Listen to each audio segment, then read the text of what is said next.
Good morning and welcome to another thought for today. My name is Alan, I'm the pastor at Caton Baptist Church. We do trust you are staying well and staying safe. It's an exciting day in the Wadsworth household this last week on Friday.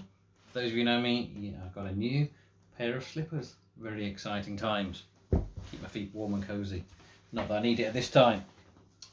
We've got a guest person today sharing their thoughts with you. That's it. Christine from church has sent in a short message for us all today, so we're going to be looking at that in just a moment. We had a brilliant Pictionary night just last night from church, and we're hoping to do some more things like that next week. We're maybe doing some categories, if you know what that is. If you don't, look it up and be prepared to join in next week. Do check out the video I made for St Paul's School, which is now live. Went up on Friday, I think. Check that out as an assembly. Another one involving Coke cans. I'm going to see if I can come up with more. If you know of any brilliant assemblies, things we can learn, spiritual lessons, children's talks involving Coke cans or fizzy drinks, then send them in to me or send me a message, and we'll do our best with those. I've put up a new playlist for virtual Sunday school if you've got young kids and they're missing out on going to church activities. Then check out the virtual Sunday school playlist, which is up now. There's about 6 or 7 videos on there done by another church that I've had contact with. So please do look at those and check those out for the young ones. This week we're also having a Bible study on Thursday night. I'll endeavour to send out some questions beforehand so we can all have a look at the passage and think about it. If you'd like to join in with that, send me a message, send me an email, a text message, whatever, and I'll let you know what the questions are in advance. Well, enough from me waffling on. We do hope you're well and safe. I will hand over now to Christine, who is going to share one of the books she's read and something she learned from it. So hope you're staying safe and doing well. That's all from me for now. Over to Christine. So, hello everyone. This is me with lockdown hair. I guess it could be worse. In response to Alan's request for us to share our thoughts of what God has been teaching us over the last few weeks, I thought I would do a little bit of a book review. Those of you that know me well know that I love to read, mainly biographies.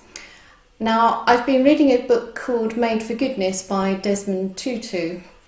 I'm just going to read a little bit that's on the cover of the book, and then I'll share my thoughts with you. So, as Archbishop of Cape Town at the heart of the apartheid regime in South Africa, Desmond Tutu saw many shocking and violent incidents. Later, as chair of the Truth and Reconciliation Commission, as well as a leading peace negotiator in many troubled parts of the world, he heard many appalling stories of man's inhumanity to man. Yet he still has a firm conviction that we are made by goodness for goodness. Another way of putting this is, the essential truth about all of us is that we are made in the image and likeness of God. Tutu explains that though we sometimes act out of depravity and despair, we do know in our heart of hearts that we are not as we were meant to be and were created to be so much more. In this thoughtful and important book, the Archbishop shows how we can find our way back to goodness by changing our attitudes, by practicing forgiveness, and by prayer. Then we will begin to see the beauty of others. If our view changes, this in turn makes all the difference to the way we act, and how we act towards one another affects not only ourselves, but everything in our world for the better. So my thoughts on that book, the chapter that particularly impacted me was when he talks about failure, and he quotes some personal events in his life where he really learned some hard lessons. So he discusses how we avoid failure. And one of the things that he has learned to do is to practice transitional prayer. What that means is that as he moves from one thing to another in his day, he will pray. So some of us will perhaps pray in the morning or pray at meal times or pray as we go to bed. But what he has made a habit of doing is every single time he moves on from one activity to another, he will pray. And for me, that felt like perhaps checking in with God, and that kind of resonated with me. And I thought, yeah, that's a really helpful thing to remember to do. So that as you move perhaps from doing a job around the house, there's not much transitioning going on at the moment, but anyway. So as you move from doing a job to making a telephone call, to sending an email, or to tackling the grocery shop, to remember to check in, if you like, with God, and just then be more aware of walking through the day with Him. And so I've started to try and make a habit of that, and I've become much more aware of God being with me through the day. I think I've become more attuned to His prompting. And the circumstances haven't changed, they're still the same as they were, but my mindset has changed. And that set me to remembering about when I was church cleaning in Harston. And I used to be quite grumpy about it because it was a really old church, really difficult to clean. So I got there one day and I was my usual grumpy self, and I thought this just isn't good enough.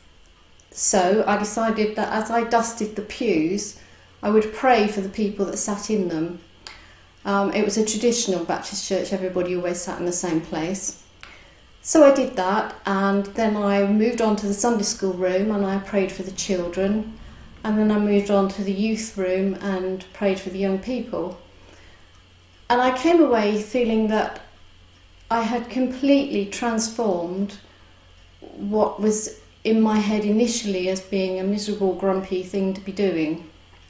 And it had been changed to be a worthwhile, fulfilling thing to be doing. So my circumstances, i.e. the church cleaning, hadn't changed, but my mindset was.